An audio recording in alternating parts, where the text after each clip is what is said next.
After so much success, observers may have been surprised when Holden decided to withdraw its support for the Holden dealer team in 1980, saying it didn't make sense for the factory to compete against private entrants driving their vehicles. John Shepherd resigned and Peter Brock and John Harvey were left without a team. Effectively, the team was available to purchase. I mean, John Shepherd didn't want to buy it. For his own reasons, it was a lot of money. We talked about it and we decided Peter should buy it. And I'm sure Peter had to borrow some money to do that, but that was part of it. But then it became the Holden dealer team, which it always was, but it was financed by the dealers, and that was the catalyst that started HDT Special Vehicles. The dealers agreed to finance the team on the basis that Peter start a special vehicles operation and use his racing knowledge and experience to develop some cars for the road that would appeal to the punters. So that's where it all came from. But of course the difficult part for the marketing department and the PR department was to actually explain how it had always been known as the Holden dealer team, but now it really was the Holden dealer team who were paying for it. A couple of people came to me, dealers. I guess Vin Keane was one of the prime movers, and Reg Hunt.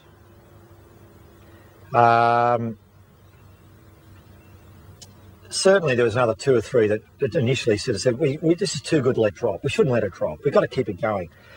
So I started talking to them, and we went to a number of dealers and put it to them about helping out funding the team from it, making it truly a dealer team. And they said, yeah, we will, but we want to be able to generate some income. We need some cash flow. We need some sort of incentive. Can you build some special road cars for us, limited edition stuff, and we'll consider it. So I began HDT Special Vehicles. And the idea was, let's build some cars, reward those dealers who kicked the tin for our race program. It was a very busy time for everybody involved. I mean, the race team personnel were basically isolated from it, because, as they should have been and were. But for Peter and I and the other people involved in the company, which was starting to get bigger and bigger, HDT Special Vehicles, it was a very busy time. I mean, there was a time when you'd go to a race meeting and probably there might have been a party or some function on the Sunday night and you'd fly home on Monday sometime. Once we were involved with HDT from 1980 on, we were out of there on the first flight on Sunday nights and at work at 8 o'clock on Monday morning. And that continued for many, many years. But the company expanded and the cars were very well received all the way through.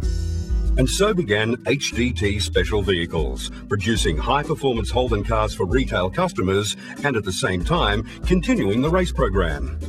But there was still the issue of sponsorship to deal with. Well, when I went to Simmons Plains with the very first Commodore on the racetrack that we'd had to cobble up, we began to cobble it up with John Shepherd in the latter part of 79, but we had a lot of work to do. Anyway, we got it on the track and we filled around there, and guess what? Simmons Plains, we won the race. What an incredible debut for the team and for Commodore in circuit racing. I mean, it was just staggering when you think about it, because the time we just said, oh, well, got the car there, got the result, beauty. I had no sponsorship when I went down there. I had nothing. Philip Morris had not committed. I had the signs on the car based on the fact that we'll do a pretty good job for you and we'll show you what we can do. They said, you show what we can do, we'll sponsor you. The new arrangements worked brilliantly. With Brock now running the operation himself, he continued his winning ways on the track in the new VB Commodore, winning his third touring car title. As always, the icing on the cake for the season was the big race on the mountain. And for the third year running, Jim Richards successfully teamed up with Peter Brock. Brock, Richards, the Marlborough Holden dealer team and their Commodore have no peers at Bathurst. They did it the hard way, but they did it well. It was a bit of a fairy tale victory because we had damage to the car. I'd clobbered a bloke very early on in the race. I was lapping a little Gemini, clipped him, and it didn't hurt the radiator, but it did require a quick pit stop to rip some bodywork off, get going again. But, as it transpired, we stuck around, got the result. Yes, we had a very, very tough battle today. It's an absolute credit to the guys behind the scenes. It was just a terrific reward for a group of people who, I mean, we were proving ourselves. We were the new guard, if you like, at the time. And we weren't the old guard by any stretch of the imagination, and we had to prove that, hey, us young guys can do it. But it's Dick Johnson from Queensland who for the first time draws the cheers of the crowd, and the Ford flags are out. In the early 80s, Dick Johnson was also achieving success in his Falcon and Alan Moffat with his Mazda RX-7. The Commodores were facing new challenges, but were still winning races. Brock teamed up with Larry Perkins to win again on the mountain in 1982, and then again in 1983.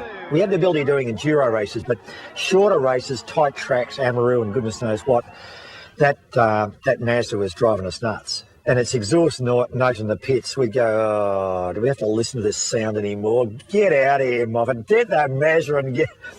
But when it came to the mountain, yeah, we got the chocolates at the mountain ride. Through the years, he's done it. He's put 7 on the board. Peter Brock wins the 1983 James Hardy 1000 at Mount. The 1983 victory at Bathurst was credited to 3 drivers for the first time, but Peter Brock did not finish in the car he started with. Hello, 05. Peter Brock is in the pits. Well, one sensation after another in this race. The leader of the race coming in very slowly too. Perkins and Brock were cross-entered in both HDT cars, and when their engine failed while leading after just 7 laps, they did what they were entitled to do under the rules.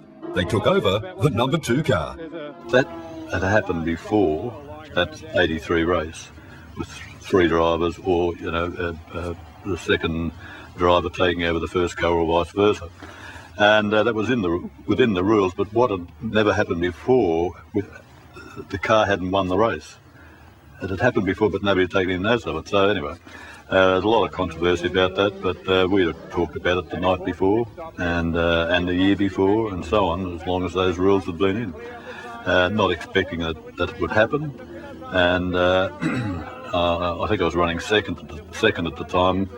Peter had some problem, I forget exactly what it was, engine problem. I got the signal from the pits that Peter was out, so I knew what was happening, that they would call me in, and that's what happened. And I got out of the car, and I think about lap 25 or 6 or something like that, with the car in second place. And Peter took over, and the only disappointment I had was the fact that I never got back in the car on the day, but at the end of the day it really didn't matter. I'd started the car, I'd qualified it well, and I think we had a pretty good chance of winning the race anyway. But so I won it. So it was a good party that night? It was a very good party that night.